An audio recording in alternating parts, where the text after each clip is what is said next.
If it's Monday and it's 6 p.m., it is the social newsroom by Semabox. Today, I'm sitting in for the amazing Mark Masai. My name is Danish Odongo, aka the son of Kano, and the pleasure is all mine to host such an amazing panel, beginning with Mheshimiwa Robert Alai and Mr. Titus Kaloki from the working group that's called the Just City. And today, we are having a conversation around where the rain started beating Nairobi.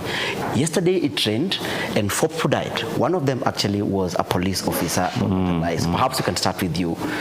It sort of seems like this is something that happens every year, that we are always caught off guard by the rain. Yeah.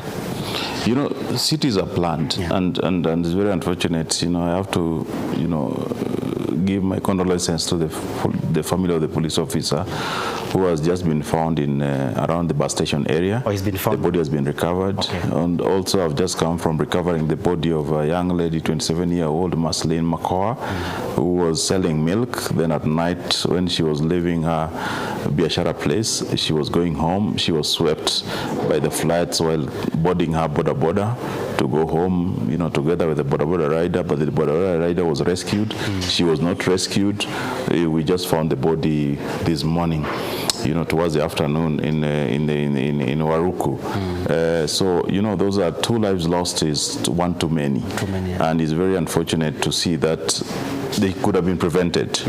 Had we really planned this city and done the right thing, I think we could have really prevented the deaths. But it's basically planning. We are not planning the city well. We are not paying attention to the nature.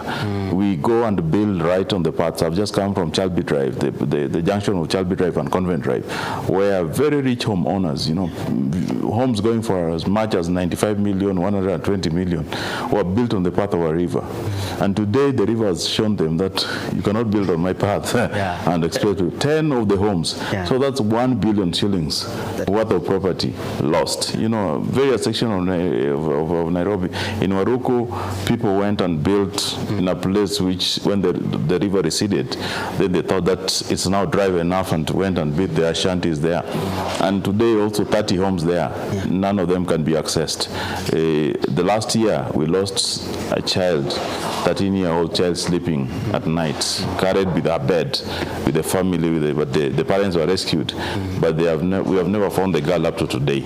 So it's very unfortunate what you're seeing. We are basically, the leaders are committing murder by refusing to do the right thing, by planning. When you hear pronouncements like somebody wants to build 25 floors in a city with no infrastructure to support the high volume is bringing up, then something is very wrong with our leadership. I hope that we can do the right thing and we can plan to ensure that the city is sustainable, is smart enough, the transport system is integrated, the security system, the disaster response. How do you build 25 floors while your fire response capacity cannot go beyond 3 floors? Yeah, I'm glad that Robert Alai has sort of set the base for our discussion today. Kaloki, you come from an interesting space. You are a member of a working group. So perhaps tell us what this working group does. But also, I want to know from your learning or from your experience, why does the rain keep on beating us? It doesn't seem like we ever dry. We try to dry and another rain comes and we're swept off. Yeah, thanks a lot for having me, and that's a very interesting question. I'm from the Just City Working Group. The Just City in itself is a concept that we have borrowed from the global north, to say so, and it came out of one researcher from Harvard, Dr. Susan Feinstein. And she was asking herself, after visiting Amsterdam, London, and New York, where she was based, why do we have homeless people in these very rich cities?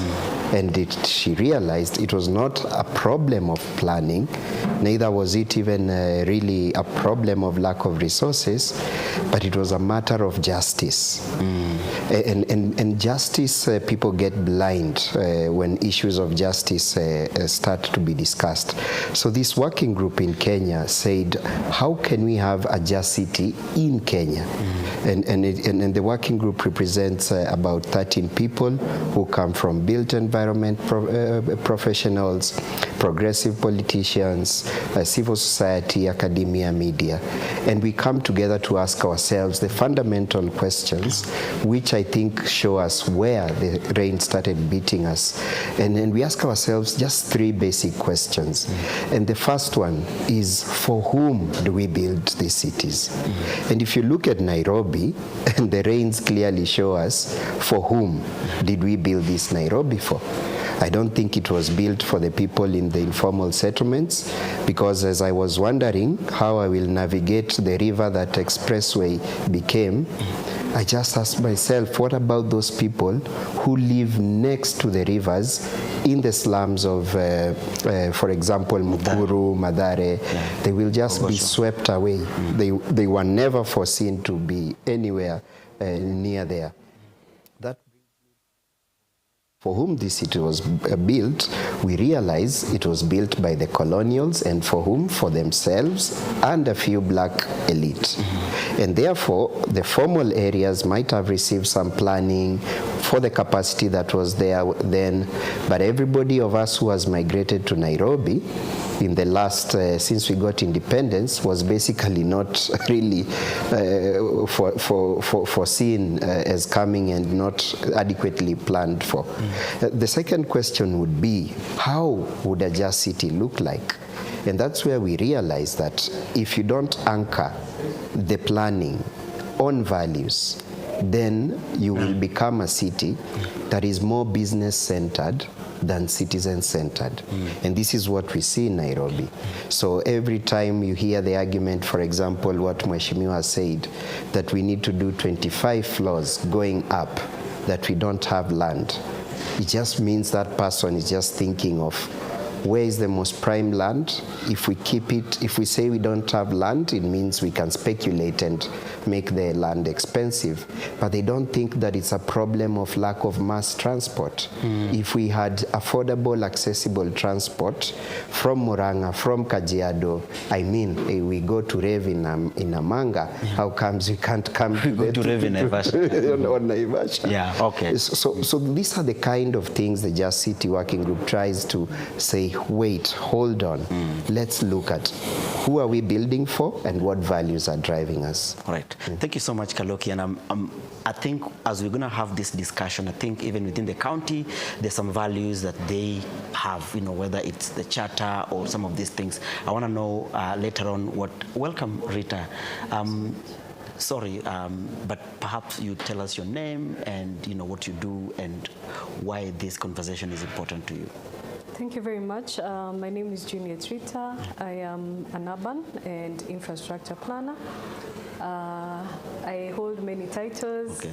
But I think most important, I am in academia. I'm a lecturer at Technical University of Kenya, and I also coordinate a network which we call the Africa Network for Walking and Cycling. Okay.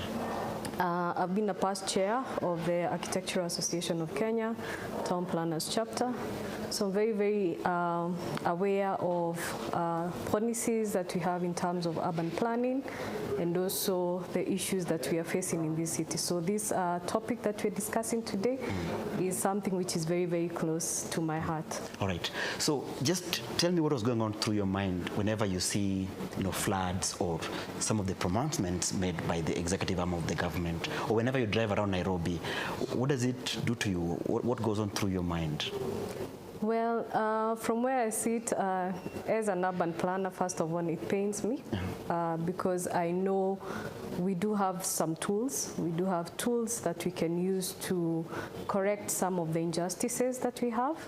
And we have been, over the years, claiming we don't have an up-to-date plan because the old plan was the 1948 master plan, which my colleague here said rightly it was made to work for the colonialists and the elites. But then we got a new plan, the new plan, which is a very recent plan that addresses some of these issues that we are facing in the city, issues to do with compacting the city. They are well addressed there. But of course, linking not only the land use in terms of densifying, but also in terms of putting in infrastructure to support the new densities. When I think of the flooding situation that we are experiencing, which is not new, we experience it every other time we have heavy rains. And if you look at our city, we are blessed with very good soils, very good drainage system in terms of the natural watershed system. But some of the tools, as I said, we do have them, but we don't use them. Like in the physical planning handbook, we talk of putting in place the drainage waves, which you're required to surrender if you're putting up a development that's obstructing, say, the way to the natural watershed areas. But this we find is never implemented. Whenever we have these surrenders, sometimes they're there on paper, you receive it when you're getting your approval for development, but nobody follows up to implement. Simple issues in terms of how we align our roads, how we put up our drainage for the roads, and also incorporating small landscape features that would help us more or less infiltrate more water back to the ground. Yeah. As I said, we are blessed. We have a very good city, very good climate, good soils, good natural drainage. So it's a matter of not working with what we have, yeah? So that would be the main thing that I see, yeah. All right. Mheshimiwa Robert, it seems that a lot of these issues is not like we don't have policies, but a lot of implementation happens. So perhaps as somebody who works in the assembly, but also you know how the county works, what is it that we're not willing, or we're just inherently corrupt and a small money can make us look away? No, I think first we have to blame ourselves for being detached from the city, especially the middle class, the intellectuals.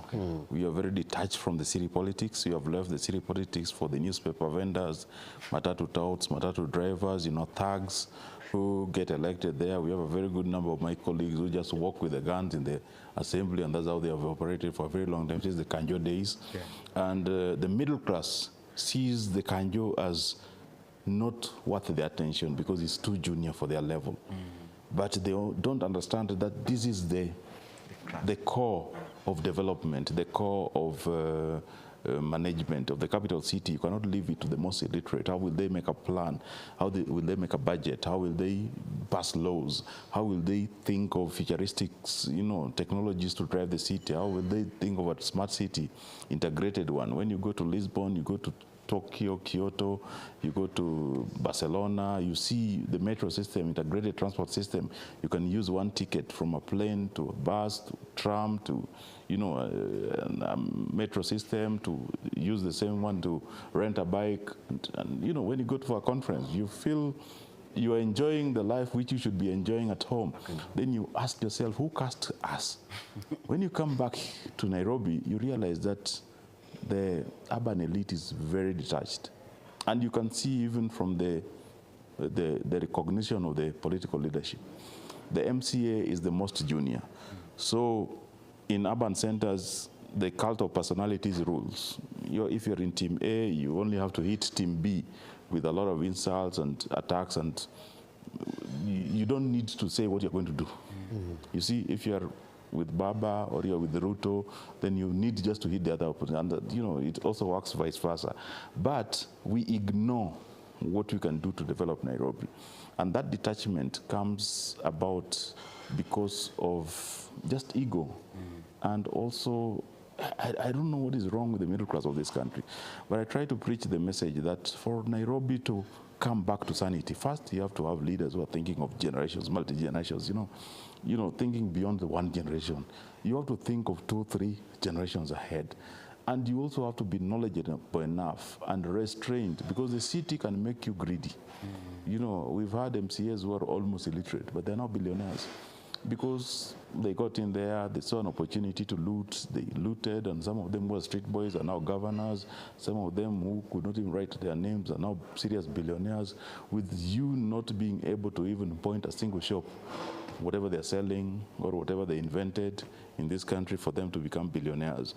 And this is very unfortunate. And you find in a city of 15,000 employees with no ERP system, it's being run in a very manual, manual cavalier manner. You find the governor is staying away from the office, is residing somewhere here. He's always, if he goes to the office once in a month, then you're lucky. You know, it's being run through remote. Kila mtu is cutting deals. We don't know. Today, we don't know who is collecting our revenue.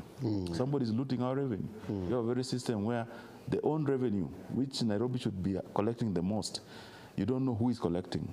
The contract, you know, the service level agreement, you know, they can tell you that the system went down for 3 weeks and nobody, you know, is held to account for the system going. If you had a service level agreement, you will be having the person, the service provider, paying for not being able to offer the service. So the fact that the middle class has left Nairobi to degenerate, it will come to punish us. And that's why you see the pronouncements like Nairobi has to go 25 floors. With what capacity?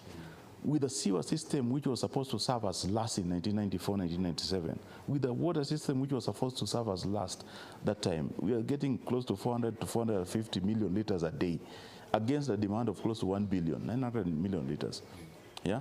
We need, for this city to be sustainable, we need to get a supply of close to 2 billion for us to think of the future, because you need to get more water than you need, then you can plan. The industries need water. You know, that's why sometimes the industries are closing and going away. So the electricity system here, somewhere along Gichugu, Githunguri Road, if in the morning people are ironing, you still have the old problems of the electricity system going off, because the capacity is still the same. You have asked the new developers to install their own transformers, but that does not improve the last mile infrastructure. It does not improve it. So, you know, you still have the old plans. Then people are building beacon to beacon. It's very unfortunate. So in a situation where you want to expand the infrastructure for the developer's own sake, you cannot expand. Yeah? Then now find a situation where people are going against the zoning plans. You said this is ground plus 4 in this area. So you get ground plus 4. Yeah? So ground plus 4, some people started building 7 during Kidero time. Then they went to 12. You bought a penthouse on the 12th floor, 45 million. Today, next to your house, somebody is building a 30-floor unit. You cannot see the sun. You cannot see the sun. So it's cannibalizing. Every new development is cannibalizing the old development. You find a situation where a penthouse you bought 3, 4, 5 years ago for 45 million is now 23 million. You're cannibalizing your own. You're not improving the value of the land in this area. There's nothing new. You are not adding any value. You're basically creating a slum. Then when you hear the people who are most entrusted with this saying that, you know, we have to go to 25 floors, you know, we have to, because it's basically money laundering. Basically, you have given opportunity for us. If you're building 25 floors in a ground plus 4 areas, you get the four floors out, that's 21 floors. 21 floors, if they charge 2 million shillings per floor to approve that, that's 42 million shillings. You're sitting between 42 million shillings bribe. You know, it's very unfortunate, but, you know, sometimes it makes me cry, because it is not about me. It's about us. And us is about my children, my grandchildren, my great-grandchildren. What city are we going to leave them? If everybody is going to be greedy, is going to think about today, tengeneza pesa utoke. You hear some people insulting you, telling you that, oh, najua, we kula pesa utoke. But if I have taken that money, you know, I can be silent. I know who is doing what development where, you know, how to close for them the sites, then they come and look for me. But what happens in 20, 30 years, 40 years in this city? We need a mass transit system. Just 2 weeks ago, I was moving a motion to create an integrated transport system which pays attention to, you know, the air, aviation infrastructure we have in this country, you know, the mass bus transport system you have in this country. We are thinking of Nairobi as a railway city. Remember when one of the ministers went to Thika Road and used lipstick to paint BRT on the road and called it BRT. And you know, we need to, when I get out of the office, I need not to drive to this place. I just need to take an electric bike, or a school office. I need not to drive to this place. I just need to take an electric bike or a scooter and, you know, ride to my house. Instead of living like we are living in the past, it's very stressful. You know, we are getting cardio risks because we don't walk much. You get 400, 500 steps. If you're driving so much, you go and drive, you park in your basement parking in the office, then you go up. You don't get more steps in your day. You have to go to a different place to look for a place to exercise. It's very unfortunate, and I hope that we can all unite, especially the middle class, bring it. Especially the middle class. Because, you know, this city, the middle class don't vote for MCAs. And this is why they don't vote for the MCAs. They think they vote because they vote in a general election. They say that everybody votes in the general election. But they don't vote because the only election which gets people to get elected in this city is the party primaries. And if you get 50 of them coming for the party primary, you're lucky. They don't come for the party primaries. You know? And you find, like in my situation, I have people from the slums, probably 7,000, 10,000, but I have close to 30,000 voters, which means 20,000. The majority don't properly pay attention to the vote and come and vote. Yeah. Kaloki, Mheshimiwa has mentioned something that's very fascinating, that we are leaving the city to the illiterate, thugs, and vendors. But it's quite a contrast to what you have done, or your working group did in Nakuru, under a model called UCODE. So perhaps you can tell us that, what could be the problem?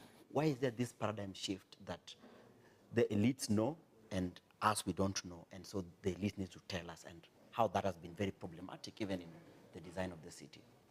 Thanks a lot. And I want to give a background to that. Okay. When we were asking ourselves, for whom are we building this city? Yeah. How would it look like, and what will it take to achieve it? Yeah. We did a survey. And we wanted to understand whether people who are living in the city think and behave differently from those who are living in the rural. Yeah.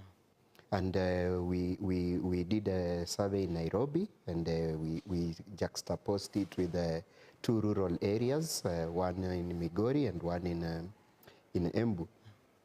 And what we realized was quite interesting. One, most of us don't see the city as our place. It is a place for extraction. And this comes of how we were initially led to interact with the city by the colonialist. Remember, you needed a kipande just to come. You could not come to the city without work. In fact, there was this vagrancy act. If you are found loitering around, you could be arrested. Yeah. So our home still primarily remains in our minds as that rural home. The way we interact with the city is a place to come extract, that is, make income and finally retire at home. This then lowers the expectations of engagement. And that is why the middle class initially thought they could earn their way out of societal problems. Now they are in for a rude shock. It has caught up with them. The high rises are next door. The sewerage is not working. Secondly, there was always this interaction of top down. So the first semi-literate chief, colonial chief, became a chief because he was given a uniform to wear. He had not worked in a Western administration. And therefore, the authority comes with appearance, with the authority of a position, and people just think because this person is elected or he occupies this position, they must know better. Therefore, they will always tell us what to do. Another way it incentivizes engagement. But thirdly, and most important, there is also the feeling from some built environment professionals who we normally call fence sitters, because if they want, they can side with the people. And if they want, they can also side with the government. And they have this, we call it a God complex. So they know better for us, and therefore that person living in the informal settlement, not very educated, cannot plan. And this is what we sought to demystify Nakuru. And therefore what we did, we collaborated with a technical university, Dresden. They have an online tool that can quickly turn your settlement into a 3D replica playground. And you can simply agree on which icons represent what, which is the toilet, the public space, the sewerage, the water. And with just a week's induction of those young people in the informal settlement, this is Kenya Meat Commission in Nakuru, about 400 households. They were able to show the so-called semi-literate, their mothers, that where do you want to put your light? And these mothers could drag and drop. Yeah. Now, of course, the urban planners came in to give the guidelines, like street lights. They have to be this distance apart from each other. Yeah. But they did not make the decision of where it's most preferred. Yeah. Because that can only be known, like for example, by that lady who struggles to go at night to the toilet. She fears going because that corner doesn't have enough lighting. Yeah. And therefore she would prefer the lighting first, if it's prioritized, to start there. And with that, when they finished the exercise, what came out was actually plans that can be easily integrated into the other urban planning that Nakuru has, which is what happened. And now that helps now justify public investments to actualize. So what we still are trying to prove and keep on hammering is cities can be citizen-centered. They don't always have to be business-centered. And it's not that if they are citizen-centered, they won't be able to generate revenue, they won't be able to help the growth of the city. Yeah. It will actually be more just and more sustainable. And this is what we think Nairobi largely misses. Can I just slide in something there? Fine. An interesting result from our survey. Yeah. People in the rural area were likely to know their MCA than those in Nairobi. Yet, the people in Nairobi were more likely to demonstrate of a lack of provision of services. Yeah. So look at this paradox. Someone is willing to do a protest haki yetu, but they don't want to engage mheshimiwa here. Yeah, they don't even want to know who their local mheshimiwa is. Yeah. So that's something we really need to ask ourselves, and the middle class can lead that conversation. All right. Thank you so much for that. And I think when I came to Nakuru, during Vision 2050 planning, it was very fascinating to meet the people who actually did the planning. But people also accuse professionals like you, especially the planners. Where are you? Where are your voices? You only come up when you're doing collective bargaining agreements, but when it comes to public interest, the professionals are not there. In fact, I remember I told in Nakuru that I met the president of the Planners Association of Kenya, and I was like, there's something like this, that there's actually an entire association, So how can we enhance the voices of the professionals, especially those in the area that you're in, so that they can be actively involved in designing a livable city and ensuring that there's accountability? Well, thank you very much for that. And I want to go back to his last comment where he called us like demigods. Yeah. I have to say, yes, actually planners have a lot of power. Yeah. And if you go to developed countries, and even countries that are moving at a faster pace than us, like I was in Kigali, Rwanda in October last year, and the work that they're doing is amazing. So the main difference, if you look at the cities that have given planners that platform in terms of leading development, is that then you're able to actualize some of these things, first of all, spatially on paper, put together everything, because the planner is the only person in the built environment that is able to connect all the lines. We call them all the lines because the architect will put the lines for putting up the building, the engineer will put their lines in terms of putting in the infrastructure, the surveyor will put the lines in terms of giving us the portions of land. Yeah. But the planner connects all these things and make them work, connecting all the standards, bringing everything so that it can work together. Yeah. As I said, we are one of those countries that have very good policies. We have very good plans. Of course, the major problem is some of these plans in terms of the process, the way they are prepared, is that you find the local persons or people don't engage fully in the preparation process. Yeah. So it may end up to be a very technocratic kind of planning that the people don't carry this as their vision to completion. Yeah. We also have, of course, the problem of planning stopping at the plans and not being actualized to projects which are implementable.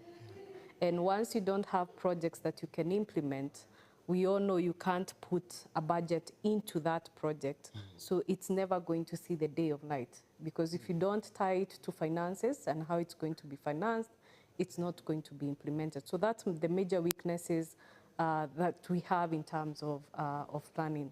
And I remember I used to work back then as a district physical planner.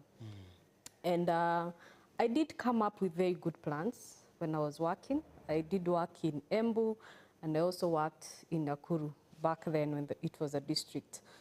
And I remember like a plan I did for my Mahio. I still remember each and everything that we had done, because we had done it collectively with the traders and all those people.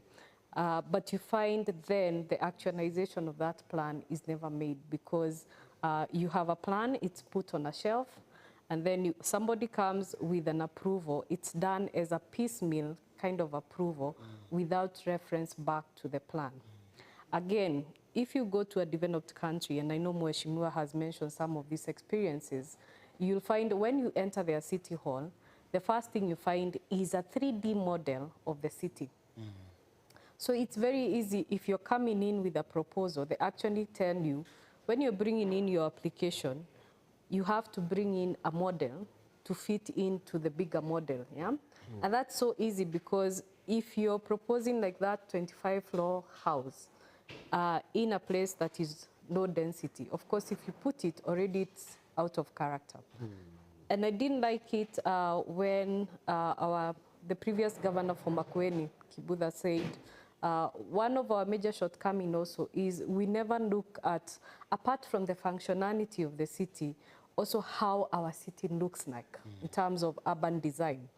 Is it even aesthetically pleasing? Yeah?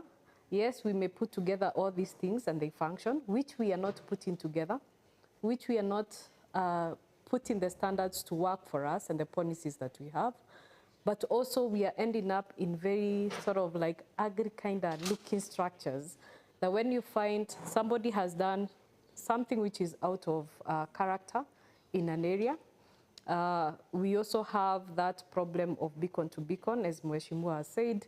And what that beacon to beacon kind of development does is that, first of all, you'll never be able to achieve expansion of infrastructure, yeah, because they have taken up all the land, yeah. Then you're also excluding people from interacting and actually enjoying the city, yeah. It's from the setbacks that you are able to open up the city, to open up an urban area so that it is lively. If you walk around our neighborhood right now, all you face is fences up to the beacon, some even encroaching into the road reserve, yeah? That you find people are forced to walk on the road because somebody has pushed their fence all the way past even where the drainage system is, yeah?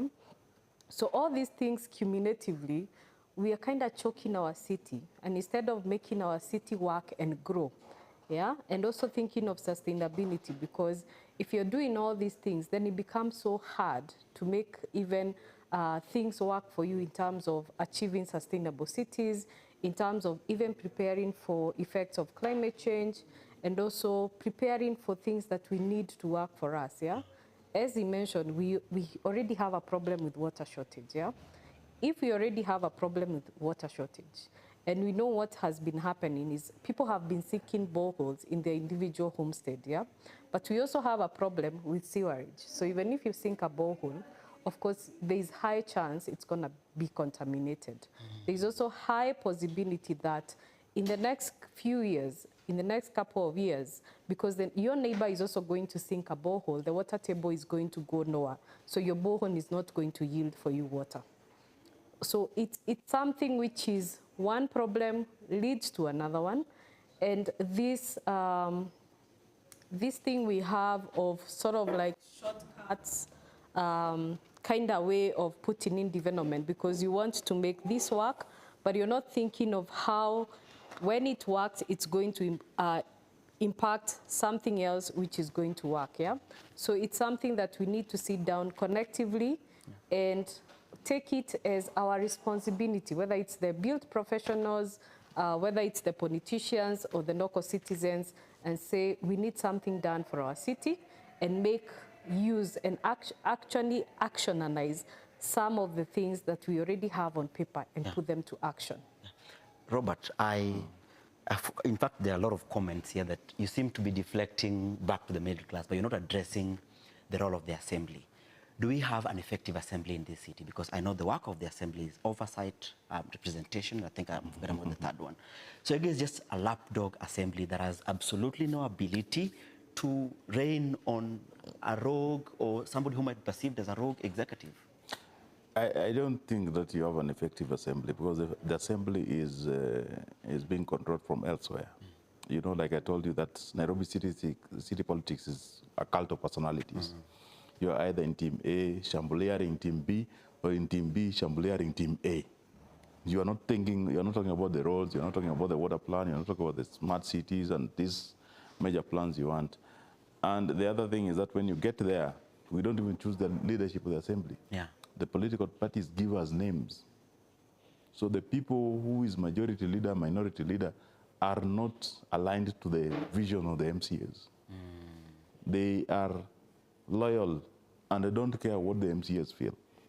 You know, as long as they are in good books with the governor, the MCAs can go to hell. You see, the most unfortunate thing we got there, the assembly committee leadership is being chosen by the political parties. Names are being sent to you. When you are being inducted, when you're being onboarded into the assembly system, you present your CV. So we ask ourselves, what is the use of the CV if it doesn't? I am a computer scientist and would want to be in ICT. Then you find I'm taken to agriculture, you know, as a punishment. Because you might be threatening the career of somebody. So the person who is senior and feels, they'll make sure that you're taking it seriously. When these major developments were happening, and they're basically happening in Kileleshwa and Kilimani and Parklands Ridge and South Sea. There's a major grounds for development now are happening in those places. Those 4 MCAs are not in the planning committee. None of them is in the planning committee. They don't even know. The chairman of the planning committee does not seem to understand the issues which are grappling the city. It's basically to cut deals. When we try to address and even use the media in the assembly premises to complain about these things, the speaker banned us. I was suspended for 1.5 months for speaking out and saying that, you know, you're suspended, you cannot now access committees, you're basically losing all your allowances. They're making sure that they financially drain you and giving you pressure in the ground, in your ward. So the ward residents demand more from you, but they choke the money, the allowances from you, you cannot get it. This is how the system works. It's basically conspiring against Nairobians. But I also ask ourselves that the cadre, when you elect these people, and even with the county governments, you brought a very nice thing called the MCA. The MCA today, if I oversight the governor, but I still have to, at the end of the month, I have to depend on the governor to sign for my salary. At the end of the month, how do you design such a system? How can I oversight a governor in such a system? The assembly itself, the CEC finance, has to sign its allocation. So when the assembly is very strict with the governor, the assembly will be sabotaged and ensure that, because you know, we created 47 counties. So we have 48 governments, but basically what we have is 95 governments. Because we have 47 counties, assembly is very different from executive. Assembly is led by the speaker, executive is led by the governor. Almost equal power, you see? Then you have the president here.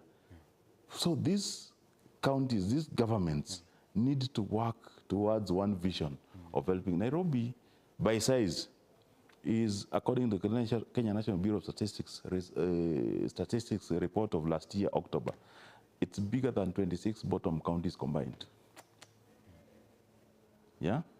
Nairobi, recently, I've told you that we don't know who is collecting Nairobi revenue. We are told it's collected by people who have connection to State House. This revenue, governor to me a screenshot. And that's why the governor can say anything and because he knows that he has the support of the president. But then most unfortunate bit is that when we were trying to oversight over this revenue, and we went to Jambo Pay, which used to collect revenue for Nairobi, and they brought for us the dashboard of the live revenue they're now collecting for 12 counties, we found Kajiado collecting 27 million a day. But we know that recently Nairobi has been averaging between 19 and 25 a day. So we ask ourselves, ile Kajiado with Rongai, Kitengela, and Ngong can collect, even for one day, even when Nairobi is on holiday, can collect more revenue any day than Nairobi. How? You see, Nairobi should collect north of 300 million a day. Yeah. Every single day. That's if you just walk into Nairobi and you're a mathematician, you'll just get that data and say that, okay, where do you get most money? It's rates, then markets, then parking, then, when you add that one, you should be able to see 300 million.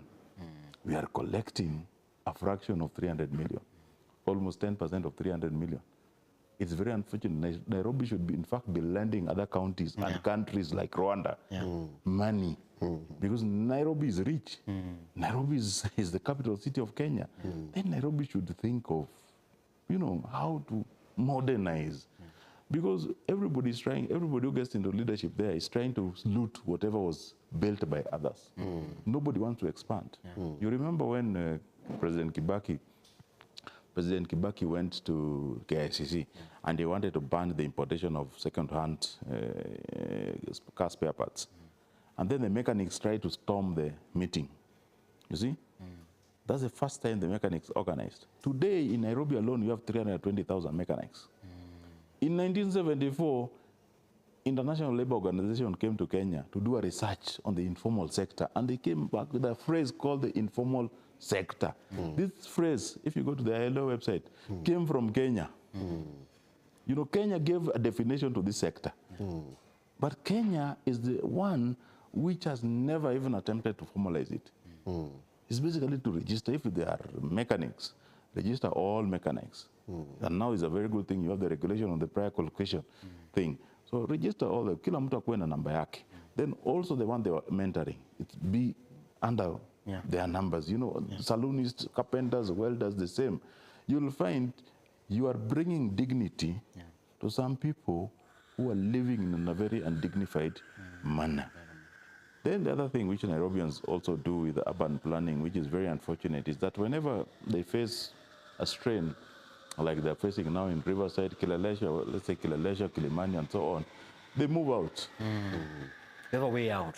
They run away. But wherever they run, they go with the chaos. They went to Rongai, they went to Syokimau, they went to Kitengela. The chaos followed them there. Now, kila mtu, because they had the president and the former president bought land in Narok, everybody wants to go and buy land in Narok. The chaos are going to follow them there. You see? So the best thing is that, can we agree that we need, Nairobi had a very nice plan. If you check on that 1948 master plan, which was being talked about, this plan was very nice. You ask yourself why Mombasa Road, in between Mombasa Road was wider.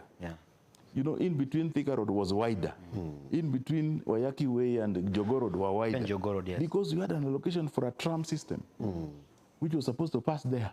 But the first president, when he got into power, he's the one who grabbed, and that's where Hilton was built. You see? So, and everybody who came in as the mayor, town clerk, kila mtu utapata hapo. Sometimes we always joke in the Nairobi City Hall, which we call a hole in the city, is a common joke among colleagues that this is just a hole in the city. This is not there's no hole here, and it's a maze, which some people end up in the 5 years they become MCAs. Some of them go, like we have some colleagues, former colleagues, who are now washing toilets in town because they could never understand the maze. But the unfortunate thing is that everybody there, almost everybody is not professionally recruited. We pick people based on ethnicity or based on who they know. We don't see value in proper qualification. Then we do the same with the politicians. The politicians, the thugs give protection to political parties in the low-income areas. Then basically they are ranking number one in getting the party tickets. Nairobians, the middle class, see the matatu driver and the matatu trout as their popular friends. And the newspaper vendor, ndiye anajulikana hapo, anakuanga a very good person to look out for, you know, whatever is happening in the estates. And they get the watchmen. There, very good number of them are, you know, even the majority, the current majority leader was a previous watchman. You know, majambazi, we have. So when we ask you that, please be attached. Then the middle class, you know, when you interact with them, anakuuliza, wewe ni MCA? No, I want to talk to the MP. While the middle class, in itself, you just need the MCA. Because what you need is just order. You just need street lights working. You just need, you know, markets working. You need good food. You can trace from farm to fork. You can be able to say that, hey, weka hii hapa, you know, where do we get good domestic market? How do you ensure that the national addressing system with the GIS is working properly? Ni kazi ya kanjo. This is not kazi ya MP. You know, in fact, the MP in the urban centers, in the middle class areas, have no work. They need work in the rural and the low-income areas, which sometimes they need radical policy decisions to ensure that they change the lives in those areas. But this is a seat which you consider the most junior. So, ukijua we ni mtu wa ODM, like in Dagoretti North, 70% of supports ODM. So if you give anybody a ticket of ODM, 70% chance that itakuwa inakuwa ticked to top to bottom. Yes, right. And gets elected. Kaloki, I think you and I have discussed this offline about, this doesn't sound like there's an accident. It was designed to work like this. Am I being, you know, a conspiracy theorist when I say that, oh, why does it seem like there's just this dysfunction, which is woven into the DNA of our city and by extension, sometimes our country? Yeah, I'll start by appropriating a phrase by one of our working group members, Professor Alfred Omenya. He says, a city without citizens. And as I shared earlier, you see how the colonialists did not want us here. We came here, and even how we came, we did not come as people who are coming to own the city, but we came as guests for economic opportunities. If you look at Nairobi, just recently, I've seen areas like Pipeline grow out of a rapid rural urban population, mainly from the Kamba community, because of lack of sustainable livelihoods in the rural areas. And the approach with the city previously was, go to the city and take care of your job. You know, so even the people at home were sending you to the city, not to go and occupy it, not to go and own it, but to be a guest there. So we must deliberately demystify this idea of Nairobi nimekam. You know, Francis Gaido with his rural-bred folks coming to mess things in the city. There might be an aspect of that, but when people arrive in the city, the politicians must make them feel like they are citizens of the city, that this is a space they own and they have all the rights. After all, we have all the public goods and services enshrined to us under Article 43 of the Constitution and the environment under Article 42. Second thing is this.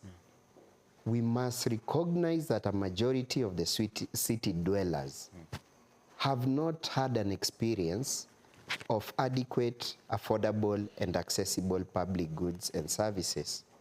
Many were born after the structural adjustment programs that defunded a lot of these public goods and services.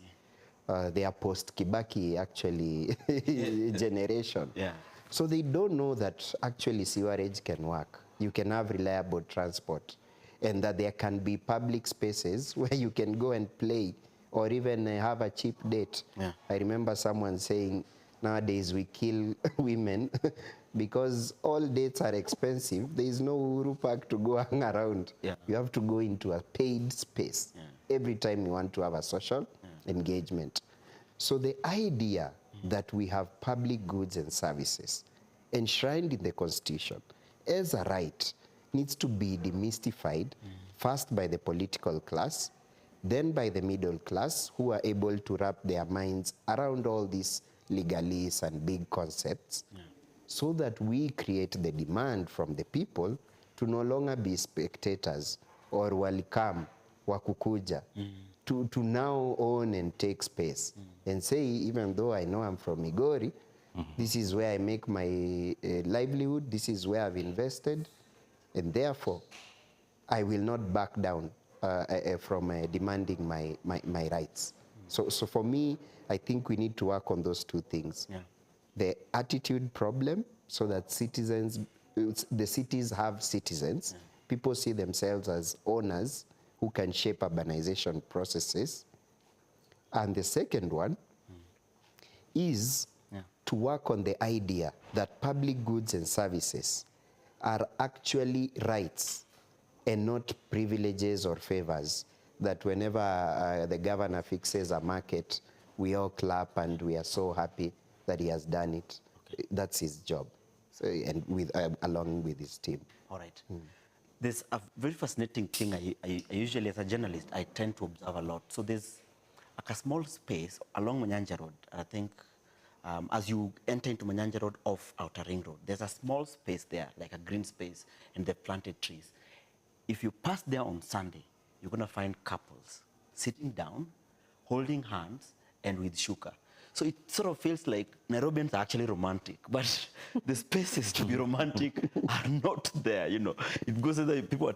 So let me ask you, do you think that the owners of the city or the people who actually have a say in the city understand why it is important to plan a city? For example, to have recreational spaces, green spaces, a place where people can play, you know, something like that.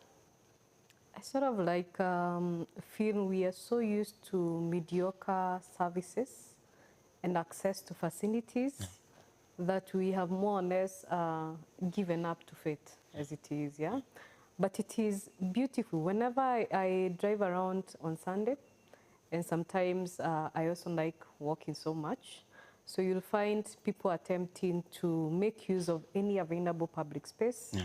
I don't know if you have gone to the Junction Mall. That before it was demolished and the new road was done, they used to have a very big roundabout. It used to be full every Sunday. You go to Naivasha Road when you're accessing Uthiru, a big roundabout there that also people use as a public space. It's unfortunate also that when I was growing up, we used to go to public spaces. It used to be like free access, easily accessible. I have a lot of photos of me in Huru Park, and it was a treasure just to be taken there. A very good treat of just a packet of chips, and then you walk across, and if you've been a good child, you get an ice cream, yeah? But it was very, very affordable, and it also created an environment where all the classes of people would interact. As it is now, our city is very unjust because, of course, the higher middle income, the higher income will go to the paid places, they will go to the malls, they will go to the paid recreational facilities, and they sort of like, because they can afford it, it has this sense that it is okay to have that situation. But then you go to the middle income, who are in the lower bracket, and the lower middle income, who cannot spare so much money to have that extra recreational facility. And it is starting to bite us because if you go out to most of the recreational places, and I'm talking about mostly pubs, yeah? And I know our Senator Karen Nyamo is fighting this thing of, I don't know, I can't remember the phrase she's using, but of these people drinking until morning. Aluta. Aluta, yes. But literally, where do our youth have to, which space do the youth have to sort of like unwind, connect, date? Because in our time, dating was meeting multiple people in a social public space, very sober kind of way, just interacting with people, getting to know them. But nowadays, we have restricted these people to go to the pubs, yeah? They have to have money to buy drinks. And if you don't drink, you sort of like don't fit in anymore in the society. And that is affecting productivity in terms of the workforce that you're getting.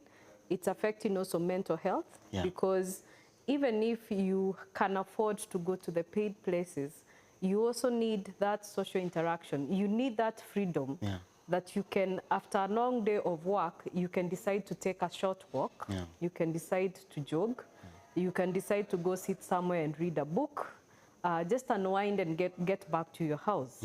But we are living in sort of like cages, In fact, the higher income you're earning, the more of a cage that you're going to live in. It's very, very possible that compared to sort of like when you had kidogo income, if you had kidogo income, it means you didn't even own a car. So you could live anywhere. If you now own a car, you have to get a neighborhood which is secure, that your car is secure. As you earn more, you buy a more fancy car that is more expensive, so you need an even more secure. And the more secure that we are having, the more exclusion that we are having, and that social interaction is also not playing part in it. So when we think about the people, and we think of what is good for the people, what is inclusive, what is just for the people, we have to think of this person right from the food they eat. Where is it coming from? Do we have even opportunities for small gardens? Do we have good opportunities for markets that are safe for people to buy their produce from? Do we have good access to health? Do we also have a good environment to ensure their health? Because we cannot keep on constructing hospitals if we are not giving a good environment for the people to be healthy. And that means physically, emotionally, as well as mentally. And that can only work if you have a well-planned area and access to services. We also have to make sure they have access to jobs. You don't want the poor living the farthest from the city. In fact, a normal city, the way it functions, is the poor are the closest to their workplaces. And we have our scenario here in Nairobi, where we have up to 40% of our population actually works from their place of living to their place of work. Yet, if you look at the map that we have for the job housing balance, you find that most of the jobs are very far from the housing areas. So when we are thinking of going forward in terms of, because our population is increasing, and we also have to be privy to the fact that Nairobi is no longer just a city where you come and work. We are now having people who have retired and they're still living in the city. So we also have to think of how do we incorporate not only the working class, but also the people who have retired in our city. Our city is very unfriendly.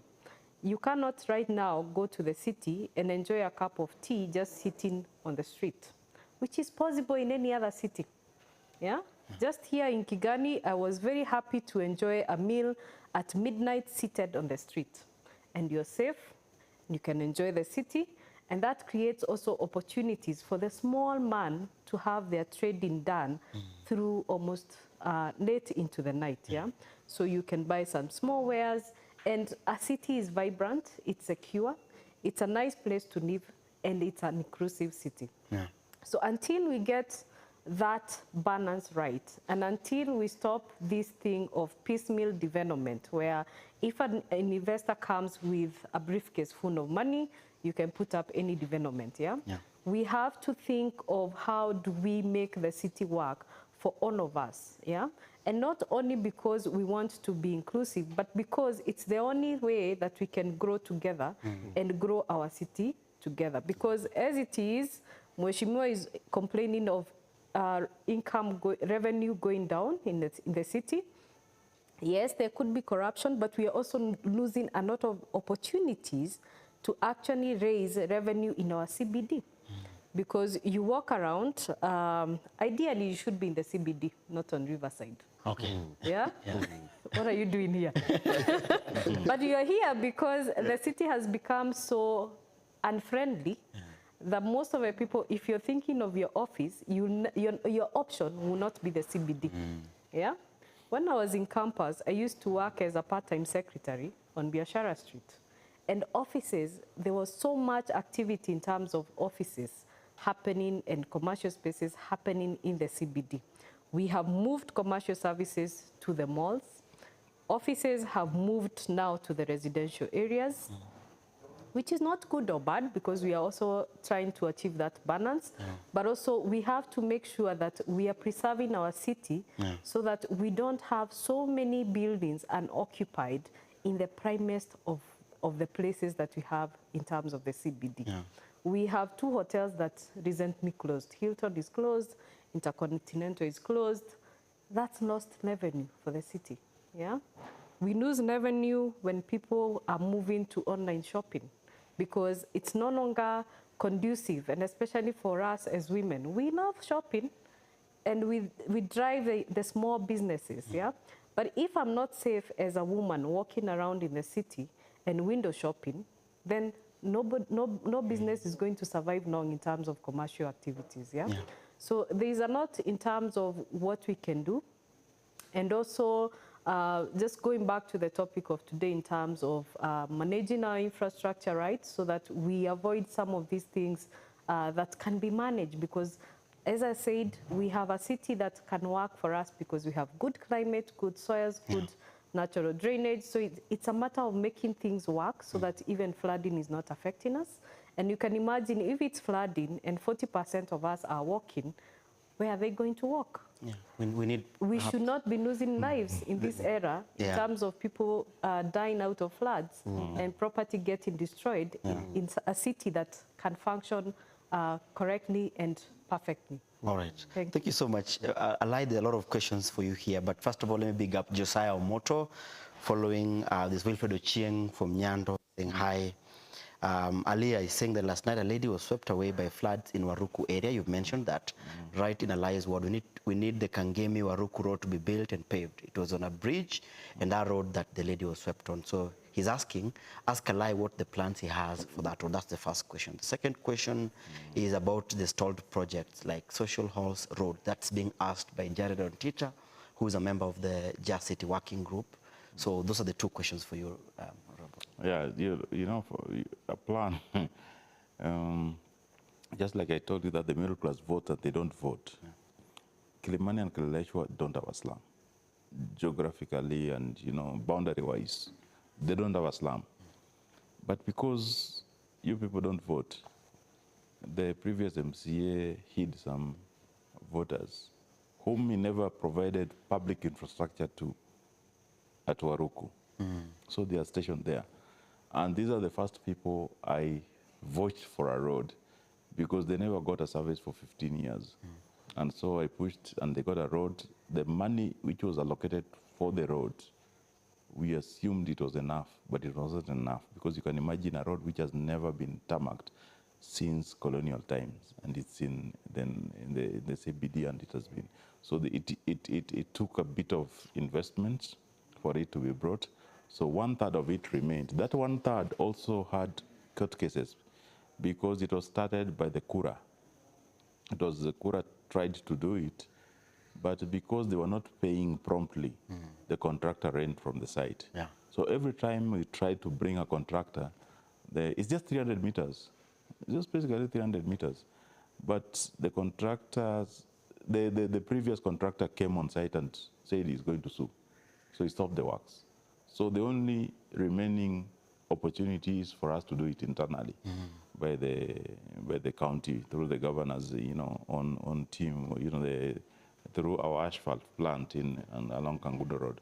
So it will be done, but it might take a lot of time because you know sometimes we do the supplementaries and you know the readjustment of budget, especially when you're new.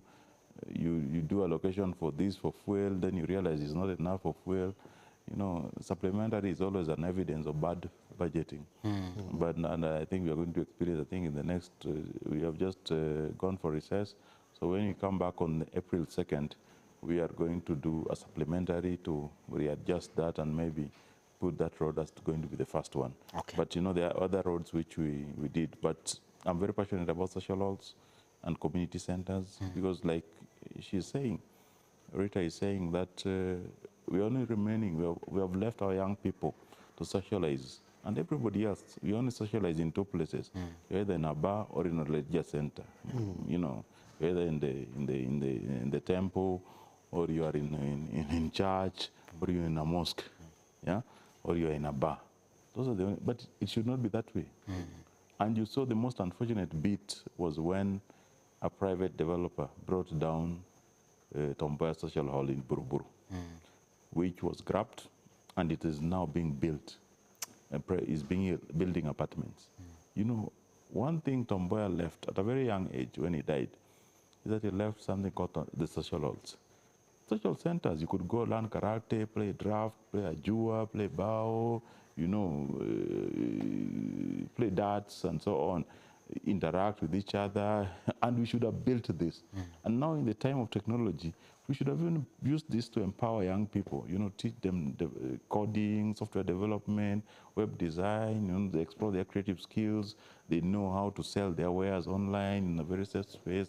And what the hubs are, right, the private hubs, in this, including Baraza, you know, this one should be a very big community center in Kileleshwa or Riverside, where you just walk in and, you know, you share the space, and you know the marketers, you know, you can shoot a talk or a podcast, and you can interact, and you can also explore your skills. You know, you want to act, you want to learn judo, you want to learn karate, you can all do all these things.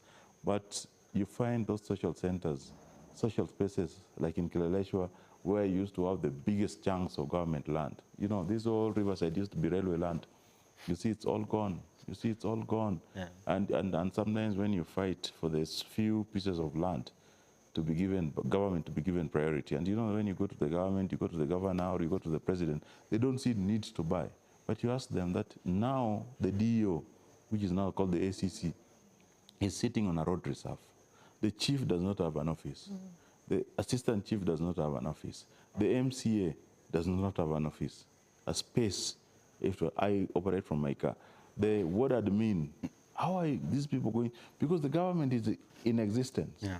Today, if you want to build a police station in Kileleshwa, the way everybody is filling up every open space, where will you build a police station? You go to Raptor Road, there's no land, which is, you know, you come to Riverside, where will you build? Because that police station called Kileleshwa Police Station is not going to be enough very soon for Riverside and for Raptor Road.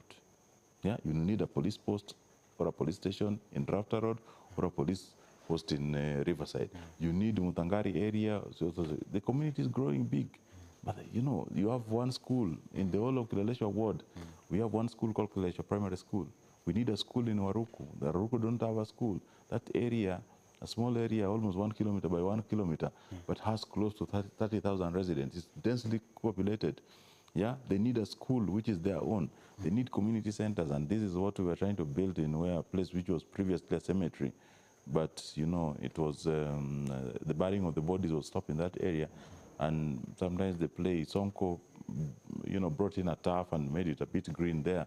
But we try to ensure that, you know, mothers, women, and we'll through Safaricom Foundation, we'll talk to them, and they've agreed that we try to create a space where there, even at night, you can go and run around the field, you know, walk and enjoy a show. You know, if people are acting, we create a small center there where it's two or three storied, where people can go and explore their skills, and kids learn. You know, we also train mothers, you know, like today I was talking to Red Cross when you had that flooding there, that we need just a small team of disaster response personnel of 100 or 200 who can really help in volunteering when there's such a problem. Yeah. And it's not very hard to train them. But also we need to them, because mothers in low-income areas still force feed their kids because they don't have fridges. So when they cook, the kid must eat that time. Umalize food yote. Lazima umalize hiyo chakula sahihi. So, you know, but when they force feed, sometimes they kill the kids. You know, in 1 or 2 cases out of 100, you find they are killing the kids. So how do we ensure that Kenya Red Cross comes in and teaches them safe way of ensuring that, you know, even when you are keeping your kids, and also the house girls, you know, we always ignore this. But when you're gone to work, it is the house girls who are remaining with your kids, the young ones. How can they ensure that they know first aid? So some of these skills we are we plan to impact on them through Red Cross and the St. John's ambulance. Allah has taken me back to my younger years when we were being fed by somebody holding your nose. They put that porridge here, then they hold your nose. You must drink it. Even if you're crying and wailing, you must drink it. Kaloki, yes. we're almost coming, we are on the tail end of this conversation, and I think it's important that we provide practical solutions. A gentleman here called Karanja is saying that it's not the middle class has abandoned city politics. There are systemic barriers to engagement. Most public engagements forums are used to rubber stamp decisions, thus engagement feels pointless. I don't know whether perhaps from the work that you guys have been doing, there could be models of public participation that we could adopt, or what can be made better in this city so that young people, middle class people can actually come out and say, we want to be part of this city. Yes, I think I share his concern because I sometimes am living in this paradox of, yes, we are championing public participation, but I'm excluded because I have a 8 to 5. Yeah. And the days that they advertise for it, it's on a weekday. So it means either taking unpaid leave to attend. Participation, yeah. And also, yes, he's right. The information is not given to the people prior with the ample time. The formats which it is given in might not be legible for all. It doesn't maybe even consider those who can't see, those who can't hear. And therefore, yes, and then there's the element of tokenism, where this has been stage managed because another Mheshimiwa, maybe not Robert, wants his people to come and pass his project. So you find it's not genuinely invite for all. Yeah. But through our experience, and that's why I said the political class must lead the way, because when we went to Nakuru city, after initial attempts in Nairobi, we found a progressive city board.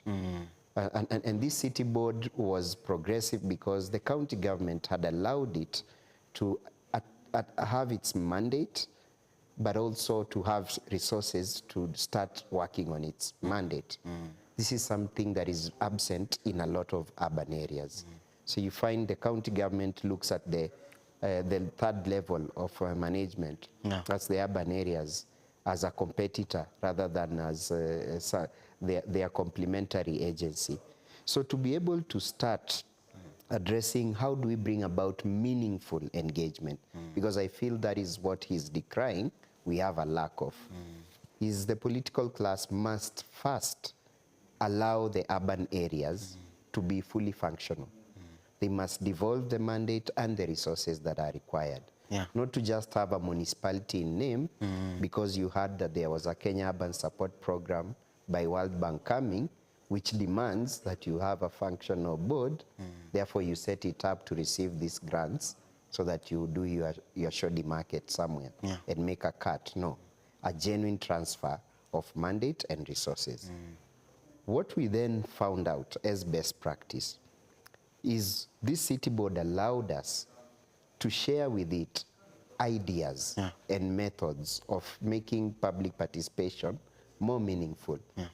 And one of these, which we are currently working closely with, was to the use of data and to develop a dashboard that is accessible online, not only by the duty bearer, the city board staff who input the data, but also the public who are able to see, track progress of what are the key issues, what are the projects that have been initiated, what is their progression step, how can I weigh in on this discussion, give feedback, because sometimes the loop is never complete. We say you must inform, then you consult, then now they participate, then you give feedback. At least for someone to know the reason why we didn't get, sorry. The reason why we didn't get this project is because there is another area next to my area which has greater need. And if you were able to go online and see the map of your city and see the areas that are flood prone in red, your area is in blue, you would at least understand when you hear that these projects were first taken to that side. If you are able to track your comments, and I've seen young people try this. Currently, I'm aware of a project between Nairobi County and Civic Voices. They are piloting online public participation. We need to encourage more of adoption of these alternative ways that inform, that enable consultation, but also have a feedback mechanism in them. It is not easy to do it because many people only believe after they see. So this is the role that, you know, the built environment professionals, the associations, let's say, the Kenya Institute of Planners, Architectural Association of Kenya, they should be demonstrating such kind of models when it comes to participating in planning. The civil society, apart from organizing protests and being gatekeepers of sectors, you know, sisi ndio watu wa maji, tutaki watu wengine wa maji wakikuja kufanya kazi hapa. They could be demonstrating some of the locally led solutions. Because if you ask the people, they sometimes have the answers. A mechanic will tell you when it's best for them to engage. Maybe they don't want to come physically because they have an association, which means they can aggregate their interests and send a representative. And therefore, the conversation needs to be had. But it will only be had if first we work on good models that are actually workable, that are locally led, therefore applicable here. Two, if we make this a public conversation and not just leave public participation, as Mwesh says, for the, you know, for the conjurer and the lawman. And finally, the third one is we must politicize the demand for public goods and services so that it stops being like a gift or a privilege that we get after we elect somebody, but as a right, as the TORs that we give to that somebody we elect, and we are able to fire them, even midway through a recall, if they are not meeting their performance. All right.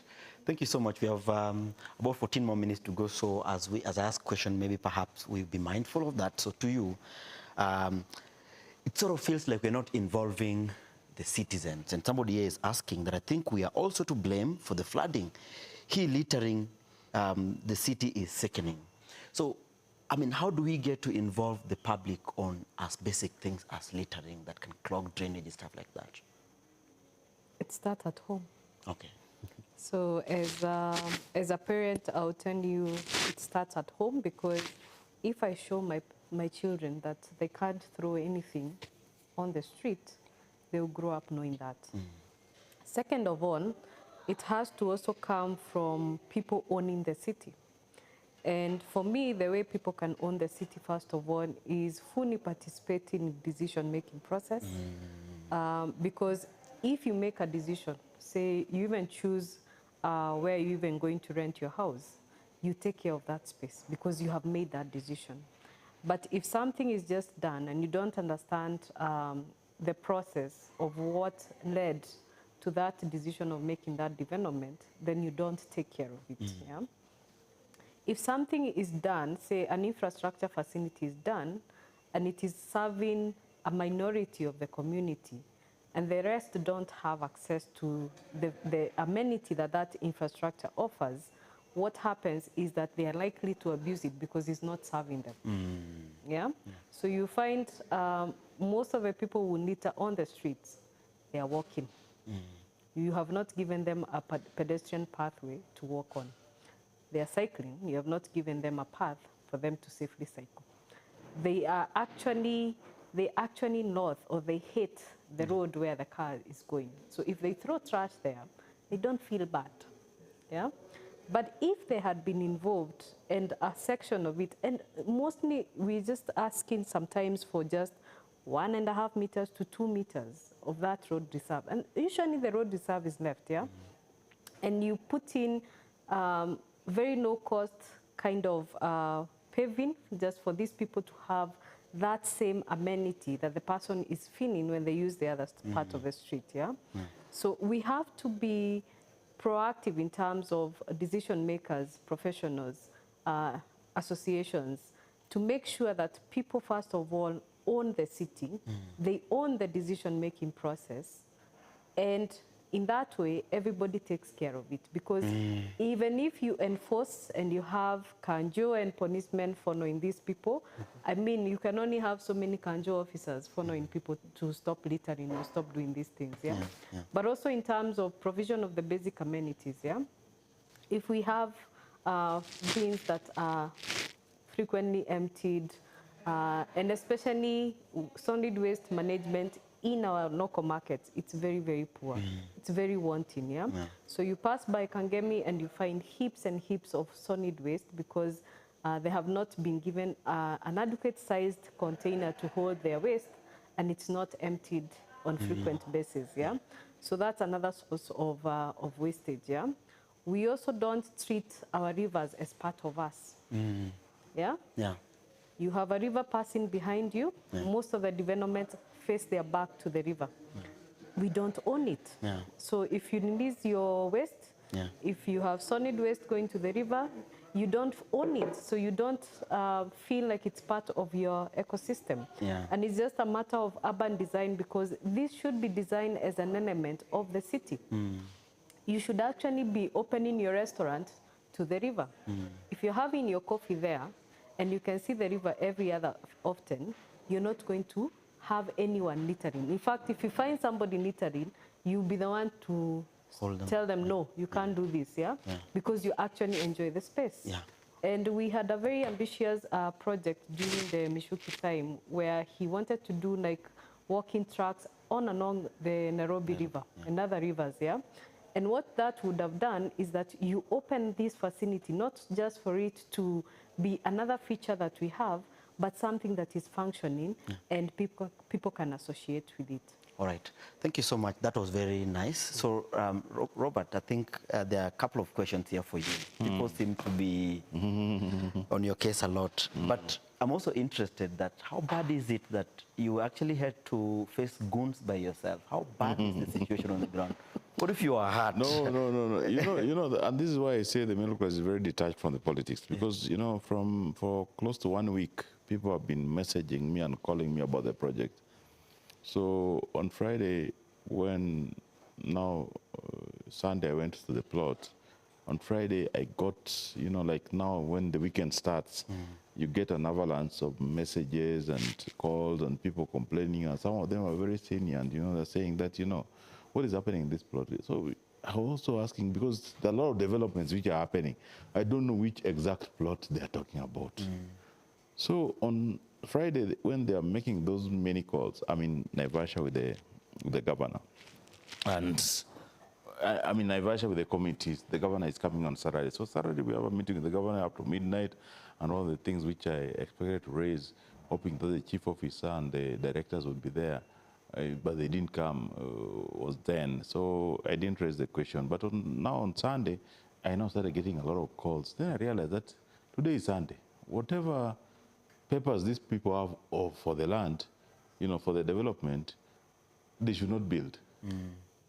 So I just called the sub-county, you know, admins to go and check on the plot. I knew they were not going to check because definitely they know what is happening. Those people from the executive, basically they are in the know of what has been happening. So when I was driving back to Nairobi, I said, let me visit. Because these people, the developers, the crooks, all these people, one thing which they always try to do is that at least recognize the authorities, especially the elected. So when you knock, they'll pretend they have listened to you and stop. Yeah. So when I went there, nobody was willing to allow me inside for like 30 minutes. Yeah. So I was thinking, yeah, this one is new, because I've never had somebody refuse. When I say that I'm the area MCA, they would definitely come to open. So this one were not willing to, and they were building something which were looking like kiosks, because it was written shopping complex. Yeah, and written Dogo. There was no development board which has all the approvals like is required by law. Yeah, so the shopping complex, it was there. So when I asked the sub-county admin to say they're sending officers, the officers were not coming fast enough. So I said those guys open. When they eventually opened to a very long, almost 1 hour, they were very rude. They said, we don't know you. Unakuja hapa hii ni private. Yeah? So I decided to say, you cannot do this. The residents are complaining. Yeah? I expected the residents who are also complaining to at least come out. You know, and also complain. So these guys just decided now they are taking the law into their own hands and chasing me away from the plot. I said, this one is new. You know, so they chased me, also went to Chomoad Mairungu. Good, that's why it's good to be a villager. Because if you had a gun, you'd shoot somebody dead. Yeah. So the rungu is better because it stays without much harm. Yeah, so, but eventually I also had to call for backup. Okay. You know, from the boys. So basically the poor people came to rescue the rich. Yeah. From the middle class, who are not willing to come out. And yesterday when they called me for a meeting, I had a very long meeting with the court, the Mwingi court and the Mwingi Road residents there, including the villas, the Mwingi villas there. I had a very long, I told them that, you know, you basically almost lured me to your death because you don't care. Your problem is solved. You stay, you lock yourself in the house. Some people, you watch me through a very small hole or just, you know, give space in your curtains and watch me and say that, oh, that's our deal now up. Then you send me a message, hey, you're brave, you know what? Basically, this is how the middle class, then I tell them that, you know, you have to, because you're complaining to me. I can decide, you worked with the previous MCA for 15 years. He's not very rich.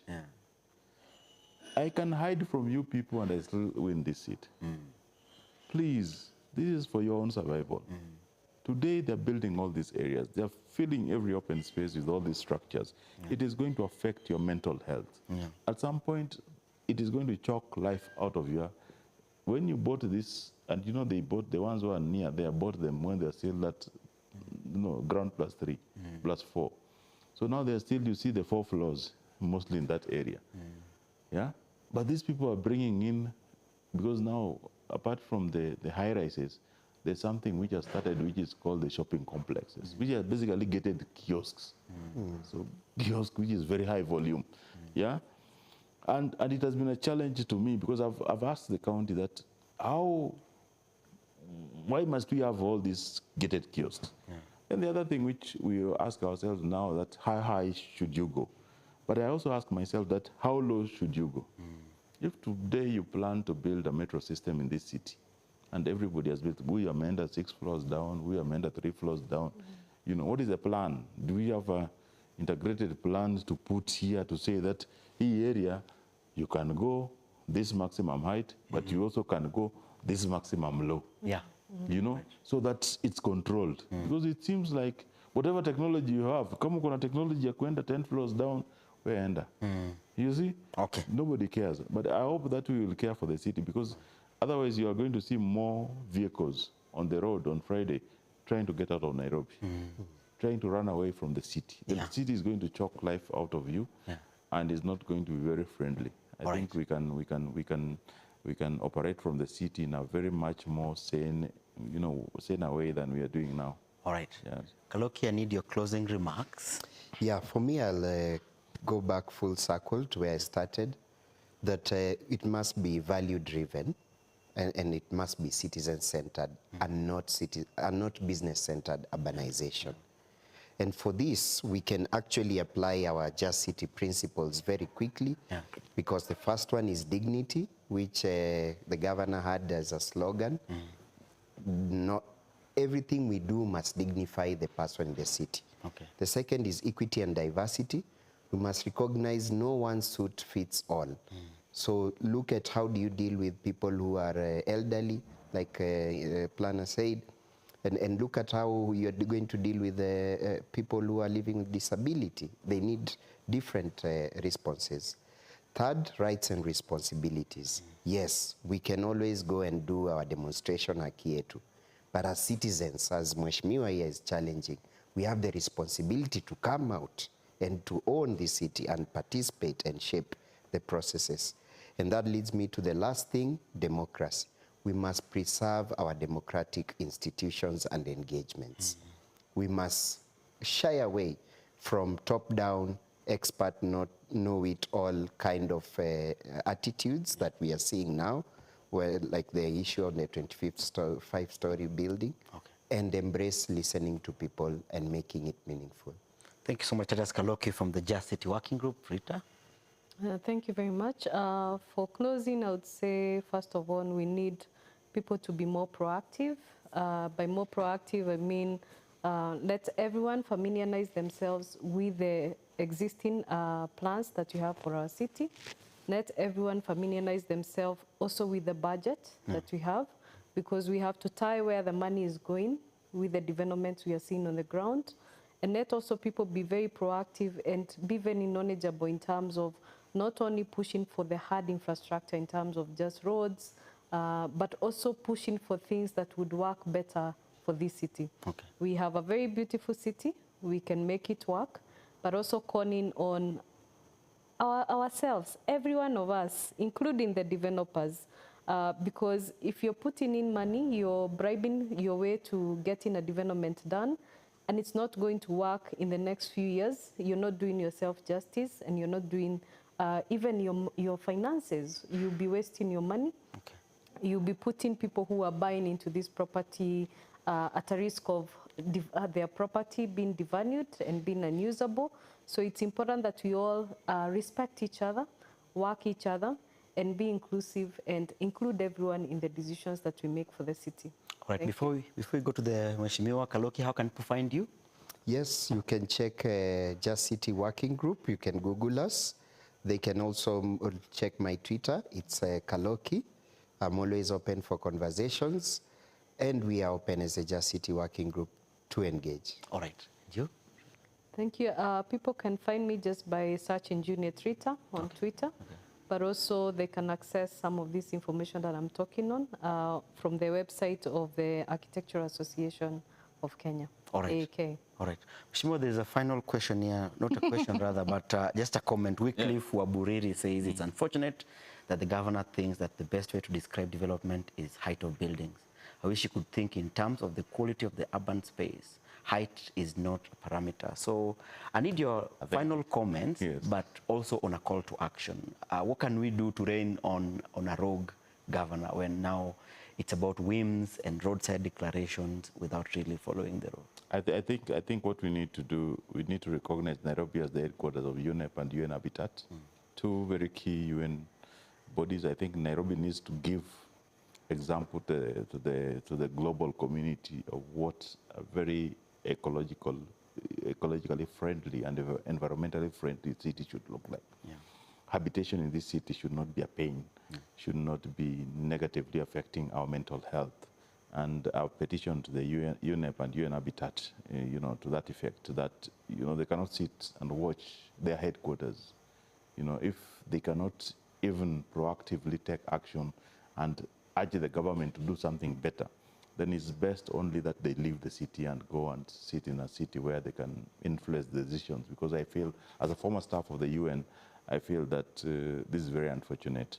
But one thing we have to do is that we have to recognize that Nairobi belongs to all of us. The people who are well informed, the engineers, the planners, the civil engineers, the architects, the designers, aesthetic value of this city is gone.